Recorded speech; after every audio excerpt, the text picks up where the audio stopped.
তিব্বতে ভয়াবহ ভূমিকম্পে মৃতের সংখ্যা লাফিয়ে লাফিয়ে বেড়ে চলেছে। এ পর্যন্ত 53 জনের মৃত্যুর খবর নিশ্চিত করেছে বেজিং প্রশাসন। আহতের সংখ্যা শতাধিক, কয়েকশো ঘরবাড়ি ভেঙে চুরে নিশ্চিহ্ন হয়েছে।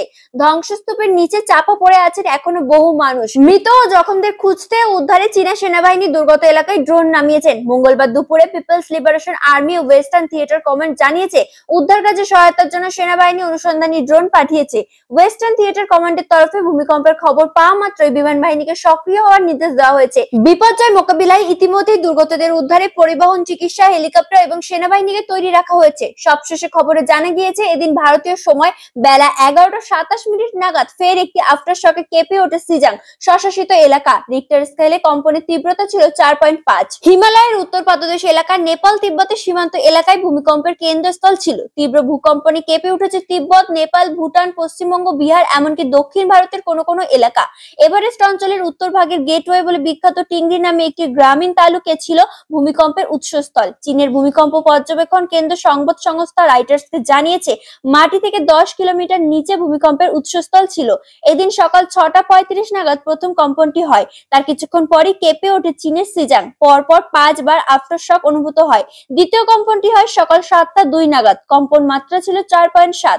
ঠিক 5 মিনিট পর আবার তৃতীয় কম্পন অনুভূত হয় সকাল 7:07। তীব্রতা ছিল 4.9। প্রথম দুটি ভূমিকম্প হয়েছে পৃথিবী পৃষ্ঠ থেকে 10 কিলোমিটার গভীরে, তৃতীয়টি 30 কিলোমিটার গভীরে। 6 মিনিট পরে আবারও একটি কম্পন অনুভূত হয় যার তীব্রতা ছিল 5। প্রথম জোরালো ভূমিকম্পের ধাক্কা কাটিয়ে উঠতে না উঠতেই পরপর কম্পন হতে থাকে ওই অঞ্চলে। সংবাদ মাধ্যম দ্য গার্ডিয়ান জানিয়েছে প্রথম ভূমিকম্পের পর 40টিরও বেশি কম্পন হয়েছে সেখানে। তার মধ্যে 16টি কম্পনের মাত্রা ছিল 3-এর বেশি। ভূমিকম্পের পর বেশ কিছু ভিডিও সমাজ মাধ্যমে ছড়িয়ে পড়েছে যা সত্যতা যাচাই করেনি দেশের সময় অনলাইন। তবে একটি ভিডিও প্রকাশ করেছে রাইটার্স। তারা জানিয়েছে ওই ভিডিওটি তিব্বতের লাংসা শহরের কাছে। ভিডিও দেখা যাচ্ছে রাস্তার ধারে দোকান ভেঙে পড়েছে, ধ্বংসাবশেষ ছড়িয়ে ছিটিয়ে পড়ে রয়েছে রাস্তার উপর। সংবাদ মাধ্যম দ্য গার্ডিয়ানের এক প্রতিবেদন অনুসারে ভূমিকম্পের উৎসস্থলের কাছাকাছি অঞ্চলে প্রচুর ভবন ভেঙে পড়েছে।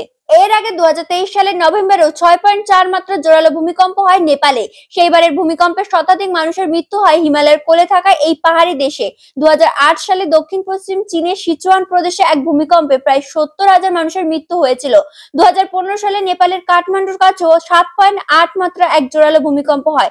তাতে প্রায় 9,000 মানুষ প্রাণ হারান, আহত হন কয়েক হাজার মানুষ। ক্ষয়ক্ষতির হিসেবে সেটিই নেপালের সবচেয়ে ভয়ঙ্কর ভূমিকম্প। নেপাল, উত্তর পূর্ব ভারত এবং দক্ষিণ পশ্চিম চীনে মাঝে মধ্যে ভূমিকম্পের খবর পাওয়া যায়। বিজ্ঞানীদের একাংশের মতে ভারতীয় পাতের সঙ্গে ইউরেশীয় পাতের সংঘর্ষের প্রবণতার কারণে এই অঞ্চলে ভূমিকম্পের আশঙ্কা সবচেয়ে বেশি থাকে।